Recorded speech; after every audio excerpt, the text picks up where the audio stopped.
I made a mistake. A few months ago, I had a brilliant idea. What if I played Minecraft, but hard? So I gave myself an outline. To beat this impossible challenge, I would have to get filthy rich, build something cool, survive 50 days, and defeat the Ender Dragon, all in hardcore. And I know what you're thinking, but Demos, an infant could beat hardcore Minecraft. What do you mean impossible? Well, I have 1 HP. That's right, I can't take a single point of damage the entire playthrough, meaning a mob could look at me the wrong way and I'd have to restart. So this was bound to be super fun, and I don't regret my decision at all. Day 1. At this point, I hadn't played Minecraft in a couple of months, so I treated my first tries as practice runs. I didn't think I would finish it, and of course, I did not. Attempt 1. I loaded in and began the same way as all Minecraft playthroughs. The only difference here is that I'm in a race against the sun. At 1 HP, any encounter with a mob would mean almost certain death. But couldn't I just sleep through the night and avoid them? Well, I could, but I won't. For this challenge to live up to its name, I can't take any shortcut.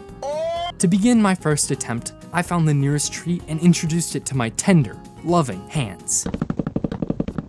Nearby, I found a humble village. After raiding them for everything they owned, I yearned for the mines. I was able to get my hands on some iron. However, crafting it into armor would be pointless. The way that armor works in Minecraft is by applying a reduction percentage to incoming damage. For example, if you were to wear a full set of netherite armor and take a hit that would normally do 20 points of damage, meaning you would die without any armor, the netherite armor would reduce the incoming damage by 64%. This changes a hit that would have done 20 damage into one that does 7. But this reduction doesn't help me at all, as no armor reduces incoming damage by 100%, meaning every hit, no matter what armor I wear, is fatal. However, the shield blocks all damage from an attack, so using it would be majorly helpful if I were to get into a pickle. By the time I gathered some iron, the sun was beginning to set and I had to get ready before the mobs could jump me. So I set up a small base and crafted some gear. Armed with a shield that would do me absolutely no wrong in the future, I came across an opening in which quite a few mobs awaited my arrival. After playing cat and mouse with the creeper, I tried to take out a zombie I had seen.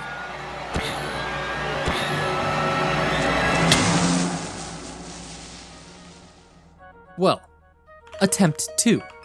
This went mostly the same as my first attempt, but I got hungry. And this is where I made a terrible mistake. Under the moonlit night, I brutally slaughtered some chickens. But I forgot one crucial thing. You see, in the great holy book of Clicodium, Marquavius 310 states, upon slaughtering a sacred bird of feather white under the gaze of Luna, man must offer half the harvest to the kingdom. And I did not do that. So I was jumped by 2 zombies. After spawning in the snow biome, I found an igloo to seek redemption for slaughtering those chickens. Please, I have 1 HP. Please forgive me, I needed food. I benevolently healed a zombie villager. Now that my soul was free of sin, I returned to a village that I had seen earlier and robbed them.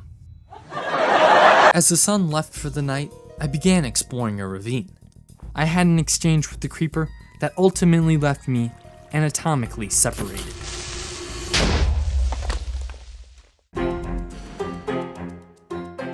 I began my next attempt by murdering a couple of zombies.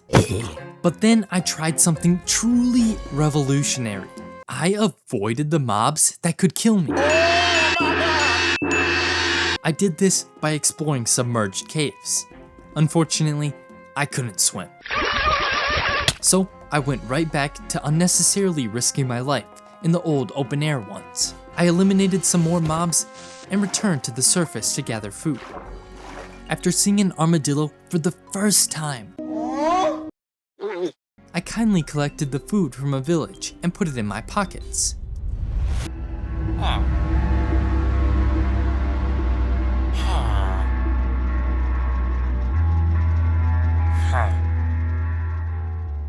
I returned to my cave and found diamonds. After vanquishing the zombies that guarded them, it was now time to turn on my day ones. Unfortunately, they turned on me first. Well, it looks like beating Minecraft without taking any damage is kinda hard. So, let's speed things up. Attempt 5, a skeleton gave me back shots. Attempt 6, I slipped on a banana peel. Attempt 7, I went cliff jumping. Attempt 8, I was slimed by a cave spider. And attempt 9, I done got smooshed. Alrighty, attempt 10. Surely now I've got it figured out. No. This time, I set up base next to a ravine and a cherry blossom hill. The ravine provided quick access to the mines, and the hill, well, it looked pretty.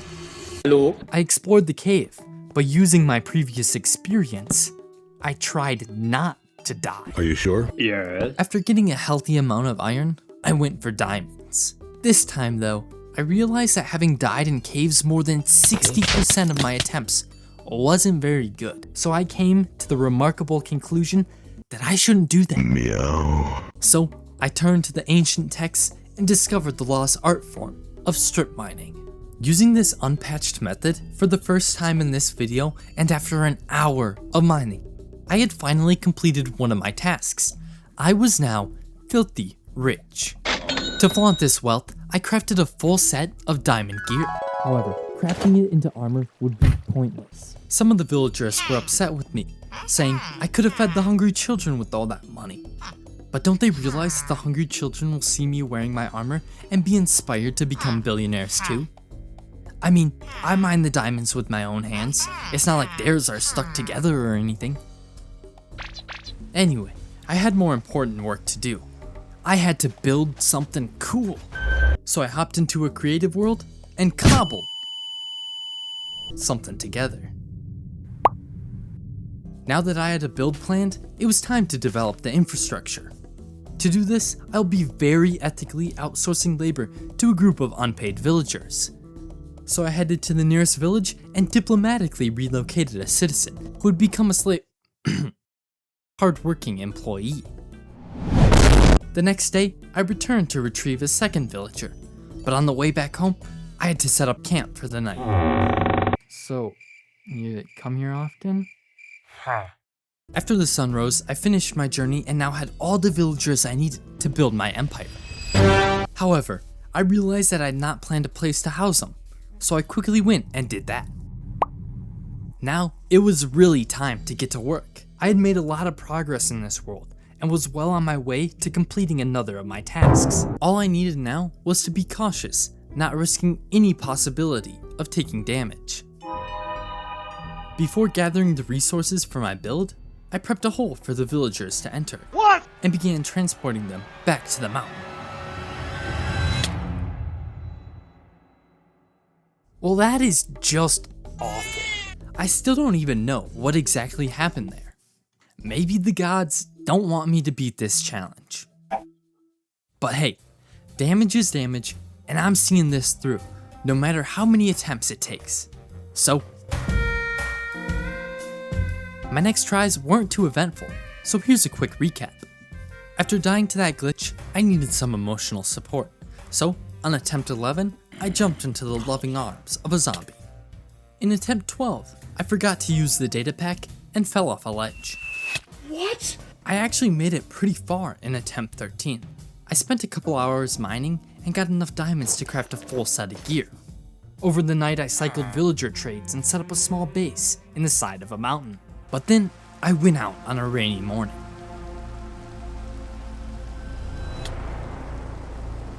In attempt 14, I explored some submerged caves, but eventually broke into an open air one. There, I got clapped by a literal child. And in attempt 15, I found an azalea tree and followed its roots to a lush cave. This allowed me to mine with less risk, as the light from the glowberries prevents most mobs from spawning. But eventually, the light ran out.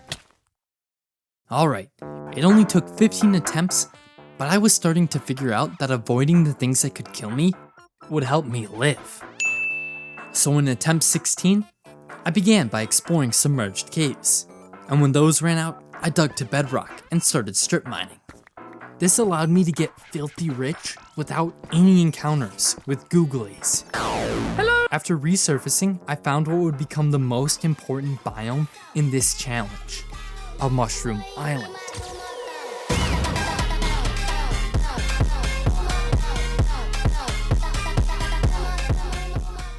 Here, only mushroom cows could spawn, meaning that I wouldn't have to worry about any hostile mobs during the day, and most importantly, during the night. I set up a little base and crafted my diamond gear.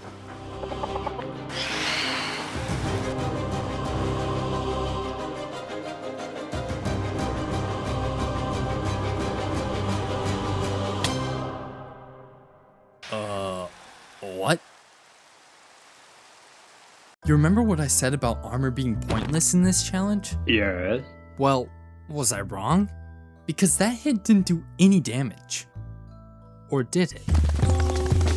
To understand this, we have to look deeper. We have to look at the code of Minecraft. You see, the health bar doesn't really show the whole picture. The health bar itself is built on integers 0 to 20, where 1 point is equal to half a heart. But the game stores this data as a floating point value, meaning in reality, you can have something like 12.5 HP, but the game would end up rounding this to 13. But what actually happened when I got hit? A Phantom in Java Edition can deal between 2 and 3 hearts of damage, so 4 to 6 HP, and I was wearing a full set of diamond armor, which has a maximum reduction modifier of 80% for damage less than 8 hearts. So, when I took 4 points of damage from the Phantom, my armor applied this 80% reduction. This left the Phantom's hit at a total of 0.8 points of damage, and since I have half a heart, which is 1 point of health, I was left with 0.2 HP after taking damage. So, what do I do now? I mean, I was still alive, but technically I had taken damage. And this is a challenge to beat the game without taking any damage. So, with my obligation against cutting corners, I'm going to prove that you can beat Minecraft without taking damage the hard way. After spending my first day exploring, I got stuck in a village overnight, so I began mining. I ran into a cave and found diamonds, but they were guarded by many mobs, and I've learned from my past mistakes, so I noted their coordinates and mined them from underneath. After strip mining for a while, I resurfaced with 67 diamonds. Unfortunately, it was night again, so I had to wait for the sunrise. After setting up some farms, I set off on a journey to gather resources. It only took me a couple thousand blocks to get my hands on some mangrove and pale oak wood. I spent the next couple of days harvesting resources while the sun was out and trading at night. After many hours, I had finally scrounged up enough materials for my first build of the entire challenge. But I was only able to finish half of it during the first day. So on day 2, after placing the last block, I had finally built something cool. At least part of it. However, the villagers weren't too happy with our new living conditions, so they revolted. Oh my god! Attempt 18 did not last long. For attempt 19, I returned to a method that I gave up on too quickly. The island method. I mean, on the island, there won't be any mobs to crash our pizza parties. But I would need to make this method even stronger if it were to bring me a victory. You see, the flaw in the Mushroom Island is that it's only good for the first 3 days, because after that, phantoms spawn and make the night just as dangerous as it was before. But after consulting Marquavius, I learned a great truth. Phantom spawns are not dependent on the player sleeping through the night, only on them activating a bed. So if I were to right click a bed at least every 3 days, I could prevent phantoms from spawning ever. With this new knowledge, I was able to use the island as a home base, farming through the night and making journeys to the mainland during the day. I brought 2 villagers with me and began my empire. After gathering resources and trading for a couple of days, I could build my barn. It took some more trading, but I got a Fortune 3 pickaxe. and I went into the caves to become filthy rich. The next task was to build my house, so I went on another adventure to get the resources needed for that. Unfortunately, I was a fool. I thought it was a good idea to design the house with the beehives as the floor. I mean, they do look pretty cool, but each one also needs 3 pieces of a honeycomb, which will take 8 years to get. So I set off to find a bee's nest, which I remembered seeing during my expedition to the Cherry Blossom Hills. While waiting for the bees to return to their nest so I could bring them back to the island, I was attacked by a pillager patrol. Luckily, I could just block their arrows with my shield. Oh my! After setting up base, I went off to find some cherry trees. Day ran out just as I found some, so I spent the night underground. I was then spawn camped by a skeleton. I was now pretty locked in for the early game. I would get the basics, find a mushroom island, set up farms, get villagers, and prepare to build.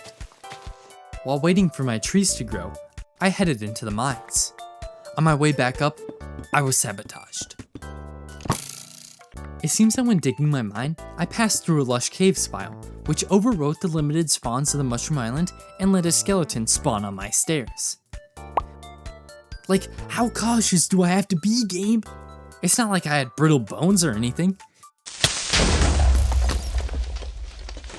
I've gotten to the point where I'm just doing the same thing over and over. So let's speedrun this. Attempt 22. I started by kidnapping a villager and took him on a short ride to a mushroom island. There, I went mining and set up farms before kidnapping another villager. Then, it was just a matter of trading and farming until I got Fortune 3. Getting rich was easy after that, so I flaunted my wealth before getting more materials. Then, I fell out of a tree. Attempt 23. Pretty much the same thing, but I had some technical difficulties. After sorting that out, I went to get a second villager. While taking him for a ride in my land boat, I was blindsided by a skeleton. Attempt 24. I didn't even make it to a mushroom island before I got sniped by a trident-wielding drowned. Attempt 25. I was on an expedition for cherrywood when a skeleton spawned under the trees and took me out. Man, you're probably wondering why I'm putting myself through this. I could have definitely beaten the challenge by now if all I did was try to kill the Ender Dragon. So why do I insist on doing all these side quests? Well, I don't know. I ran through my method without any hiccups this time. After trading for Fortune 3, I went into the mines and got filthy rich. Then it was time to start the long grind of gathering resources for my builds. There were a couple blocks on the edge of my island where they weren't considered part of the same biome. So when I was chopping down a spruce tree, a zombie tried to sneak up on me. I wasn't taking any chances, so I waited on top of the tree until the sun rose the next day. I kept on gathering resources, getting my hands on a bee's nest by growing a sapling placed next to a flower. To harvest the honeycomb, I used a shear placed in a dispenser which wouldn't aggro the bees when harvesting their hive.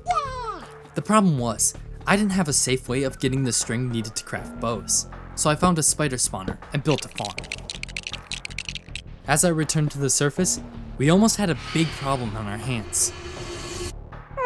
I waited for daybreak, then continued gathering materials. After 14 hours in this world, I had finally gathered everything needed to complete my builds.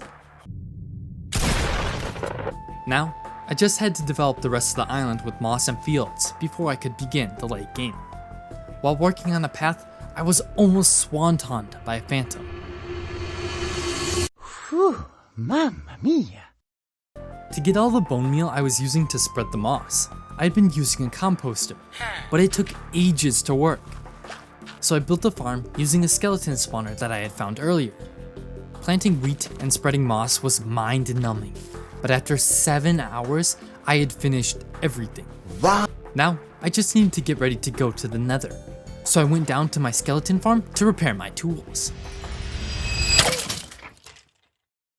Well gosh diggity dang it! I had completely forgotten that mobs could spawn with Thorn's armor. At least now I knew I could complete the second challenge. It's just gonna take 20 hours every time!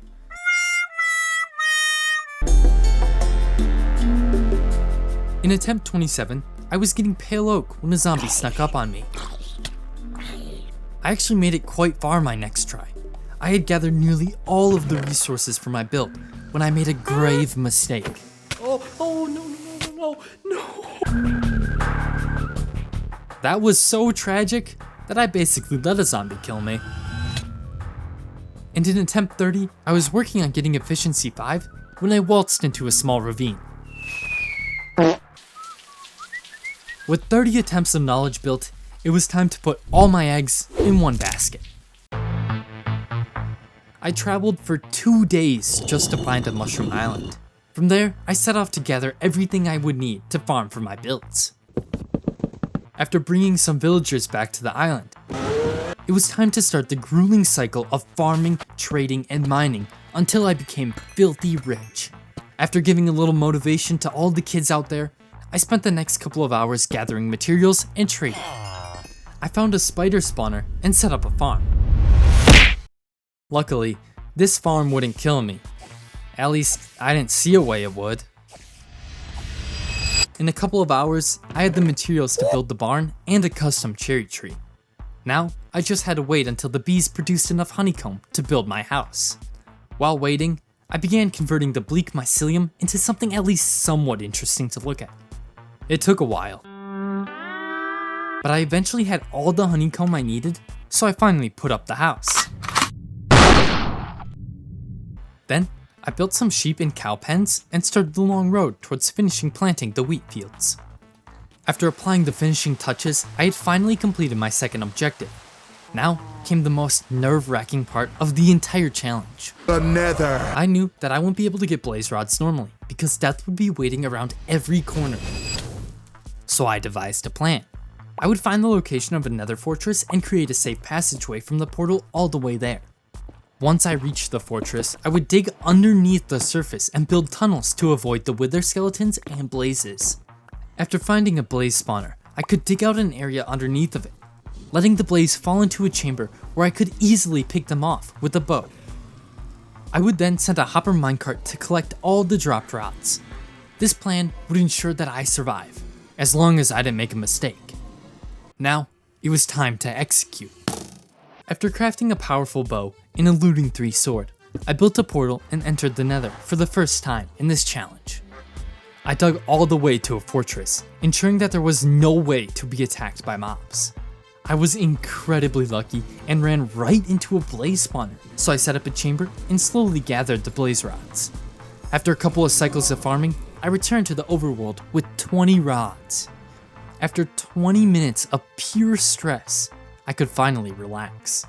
But not for long, because it was now time to prepare for the final task, defeating the Ender Dragon. I made a villager into a cleric so that I could buy Ender Pearls. I then gathered every material I could think of needing to defeat the Ender Dragon. While attempting to brew slow falling potions, I realized that I needed phantom membranes and decided that I'd rather fight the Ender Dragon without them than take on a single phantom.